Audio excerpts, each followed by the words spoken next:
Dans sa pratique, la Chaos Goetia n'a pas pour vocation de contraindre les esprits goétiques ou de les enfermer contre leur gré dans des triangles ou cercles magiques. Au contraire, nous pensons que les esprits sont les bienvenus. Nous les accueillons avec une hospitalité qui tranche avec la coercition que l'on trouve dans les premiers grimoires. Voici donc l'une des méthodes que nous utilisons pour contacter les esprits. Ce n'est pas la seule, et c'est à chacun de l'adapter en fonction de sa propre sensibilité. La magie ne fonctionne pas mécaniquement lorsqu'on utilise les bonnes phrases ou les bons ingrédients, mais parce que grâce au langage symbolique, tu parviens à aligner tes désirs à ta volonté et aux démons correspondants. Voici donc en quelques étapes comment faire pour entrer en contact avec les esprits de la Goétie, ceux que nous nommons la cour de l'ombre. Étape 1. Le choix.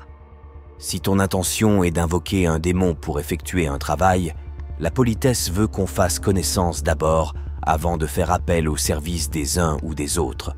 Dans un premier temps, décide de l'esprit à contacter. Parcours les catalogues, contemple les sigils, les symboles qui condensent l'identité spirituelle des esprits. Trouve-en un qui t'attire, qui te parle plus qu'un autre. Une fois que tu as trouvé ton invité, tu prépares la pièce et tu te prépares comme si tu attendais quelqu'un, avec ce mélange d'impatience joyeuse et d'affairement. Étape 2. Le cercle. Commence par tracer un cercle. Soit à la craie, soit à la corde, soit mentalement, il ne doit pas obligatoirement avoir une manifestation physique. Dans la Chaos Goetia, le cercle n'a pas vertu à protéger. On n'accueille pas un invité en montrant d'emblée une défiance à son égard. C'est une manière très impolie de commencer une relation. Au contraire, ici le cercle a deux fonctions. La première est de te mettre sur ton 31. La deuxième est de créer un espace accueillant. Tu vas donc imaginer autour de toi un cercle de lumière d'une couleur qui te met à l'aise. Pour le tracer, tu peux partir du nord qui symbolise l'endroit où se trouvent les forces cachées pour aller, à rebours de la course du soleil, vers l'ouest, le sud et l'est pour le refermer. En le traçant, imagine que tu attires les forces magiques en son centre, c'est-à-dire en toi. Tu peux également appeler les noms des 4 forces qui gardent tes points cardinaux.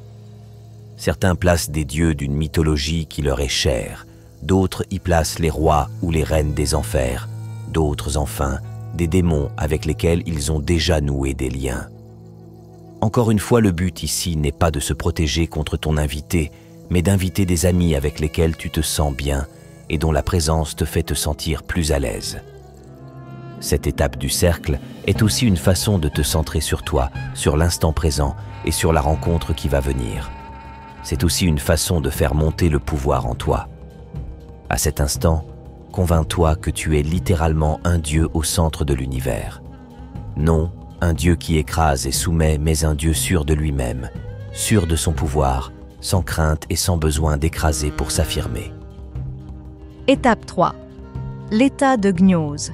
Une fois que tout cela a été vécu profondément et consciemment, tourne-toi vers la direction correspondant au démon invité. Avec ton imagination et ton doigt, ou un atamé ou une baguette, si cela participe à te mettre dans une certaine ambiance, trace une porte dans l'air, commence à scander le nom et le N de l'esprit.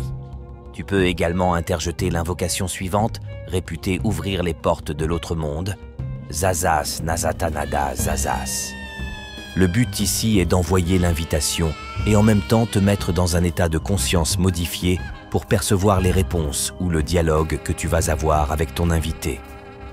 Tu peux, dans le même ordre d'idées, jouer du tambour, danser, mettre une musique qui te met dans l'état de réceptivité propice, allumer de l'encens si cela t'aide.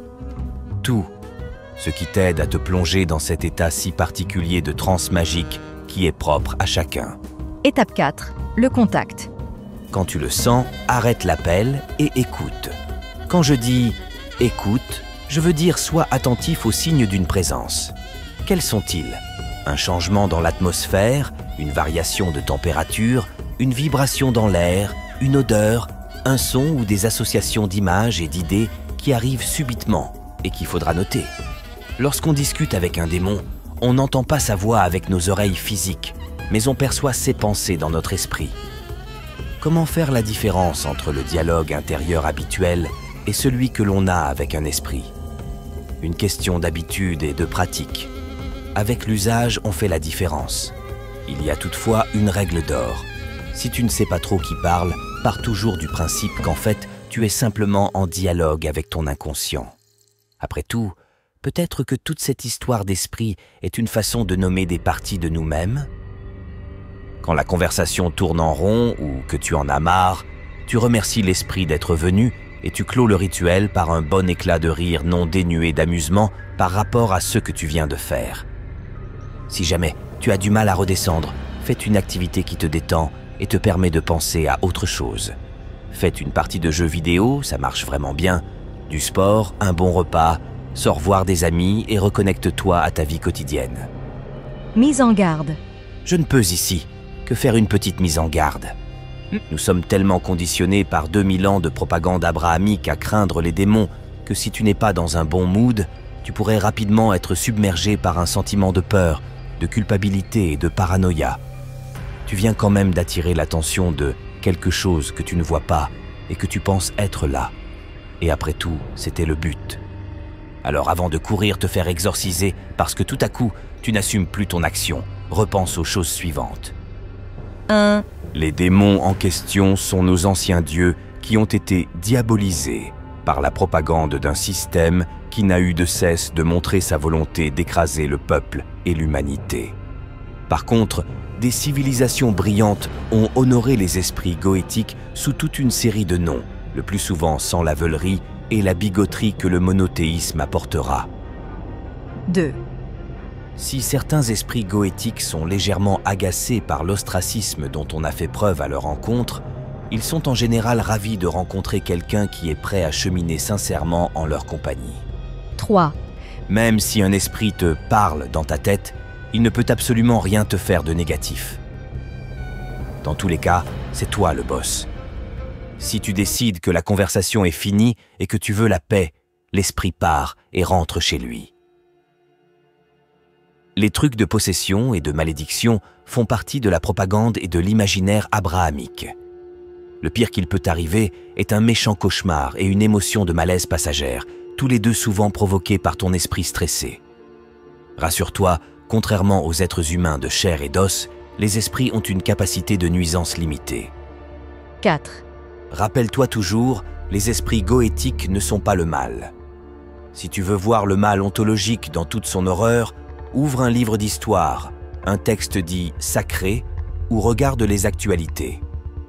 5.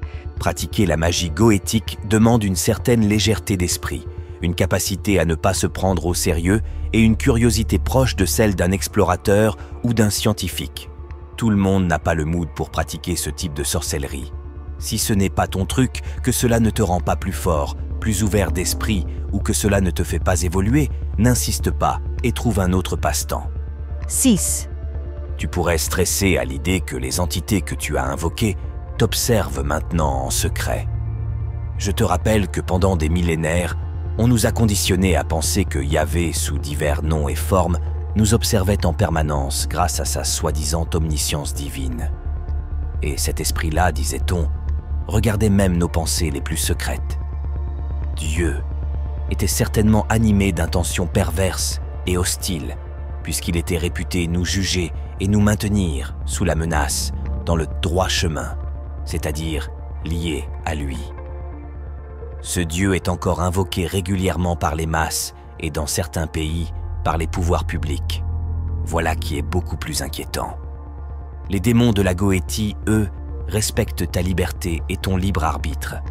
Ils ne passent pas leur temps à te mater comme un voyeur ou un stalker et respectent ta vie privée d'humain.